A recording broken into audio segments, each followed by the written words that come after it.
HIV sa Pilipinas, unsay tambal. In just 10 years, misaka ang HIV cases sa makayabag nga 500% og dili ni yaga-yaga. Daghan na makiglalis nga sex education ang solusyon. But let's be honest, kung ibuwag na gani ang edukasyon sa moral conviction, wa na gyud nay hinungdan. We don't just need information, we need transformation. Ang tinuod nga suliran sa katilingban dili medikal kundi espirituhanon og moralidad. Hagbay rang gitudlo sa Biblia ang luwas nga panalipod, kaputli, pagkamatinud-anon, pagpugong sa kaugalingon ug kahadlok sa Dios.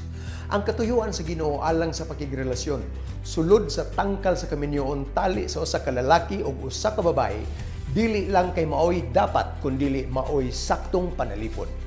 Kung atong tudloan ang mga batan-on sa prinsipyo sa Biblia, wa nato sila hikawi kalipay, ato silang gisangkap aron magkinabuhi nga luwas gikan sa pagmahay, sa sakit ug pagkawasag.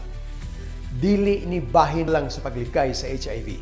Mahitungod kini sa pagpili sa dalan nga maghimaya sa Dios ug puno sa kinabuhi. Yes, biblical morality isn't outdated.